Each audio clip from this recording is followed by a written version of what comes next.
Hello guys, good morning, good afternoon, good evening everyone wherever you at.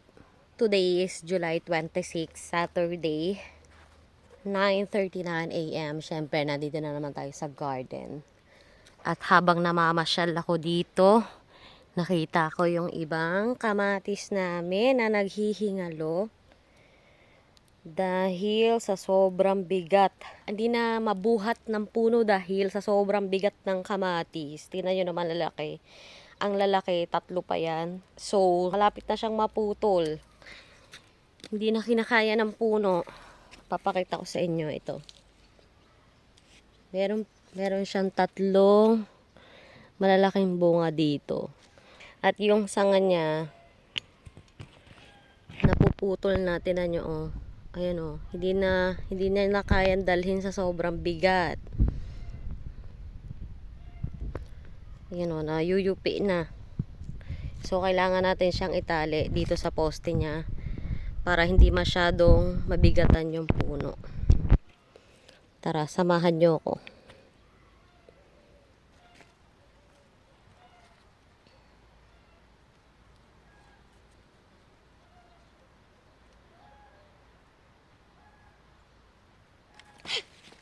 Ako, mapapahamak pa ata sa akin. Dito ko na nga lang siya itatali. Ang bigat kasi niya, guys. Sobra.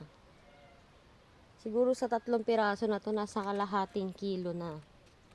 Or higit pa. Kasi ang lalaki niya, eh. So, hindi na kinakaya ng puno. Ayan. Nakita nyo ba? Inangat ko na lang siya. Para kung lalaki pa siya, lumaki na siya.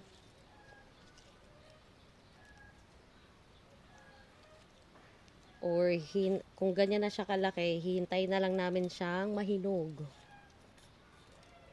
Yan. Kailangan niya ng supporter para hindi mahirapan yung puno. Kasi sobrang bigat talaga, guys, promise. Yan. Makakahinga na yung sanga niya kasi na ano na siya. Natali na. Ayan, paputol na siya.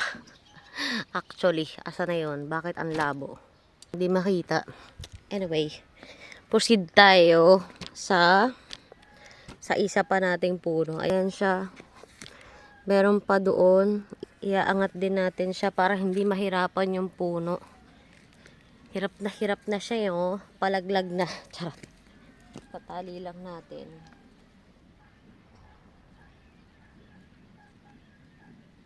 Tali natin siya dito.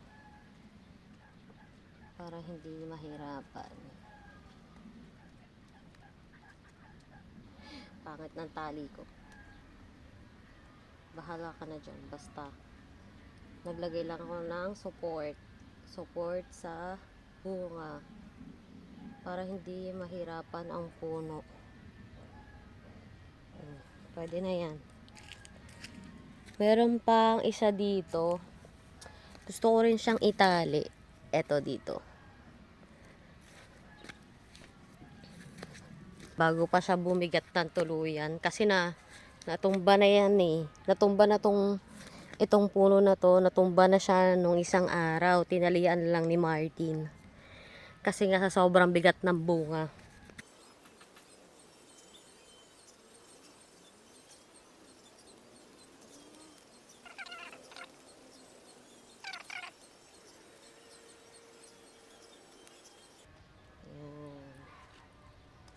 Pwede na yan. Kailangan lang ng support ng aking kamatis para hindi malaglag. Wait lang. Kasi gusto ko pa siya itali ulit.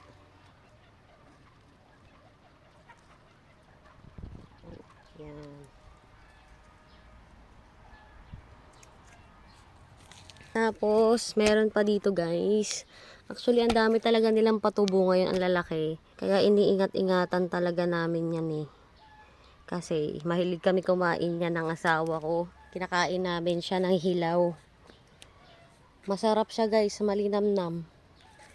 Dito lang ako nasanay kumain yan sa Croatia. Dito, nung nasa Pilipinas pa ako, hindi ako mahilig kumain yan. Pero dito, iba kasi yung lasa ng kamatis nila, ang sarap. Basta kakaiba, manamis-tamis na malinamnam. Kaya siguro sa ibang bansa, ang tingin nila sa kamatis ay prutas. Kasi masarap talaga siya, guys.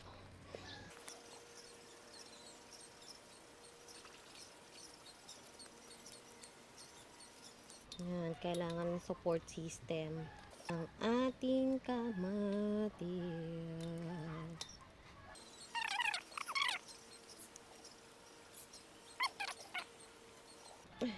Huwag ka sanang mabunot, no? Ayan na nga, hindi na nga gumala. Ay, na ano man, nalalaglag, ayan. Sana okay lang siya dyan, no? Parang gusto ko siyang itali dito. Wait lang, ibahin ko nga. Parang pinahirapan ko yung sarili ko dito, no? Tuwing umaga talaga, guys, pagkatapos ko lang talaga magkape, didiretso na ako dito sa garden ko para i-check sila kung ano na nangyayari sa kanila the whole night. Tarot. Para mga baby ko na rin sila. Nakakalibang din magtanim-tanim, guys. Kung kayo ay may kahit kaunti pang space sa bahay nyo dyan, kahit wala kayong lupa, guys, pwede kayo magtanim. Ano lang kayo, mag-search kayo sa Google. Sa Google, marami nang gumagawa ng mga gardener na tinatanim lang sa paso, guys.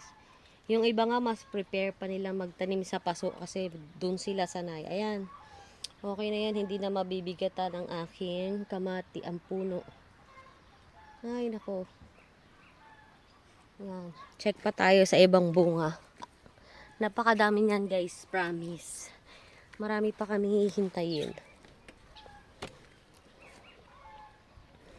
Ito, nag-iisa lang naman siya dyan. Kaya naman siguro ng puno. Kaya, dyan lang siya. Ito, tinali ko na siya nung nakarang araw pa. Kasi alam ko nga mabigat yung kamatis na yan. At meron pa kami ditong hinihintay. Medyo malaki. Ito, nakatali na rin to.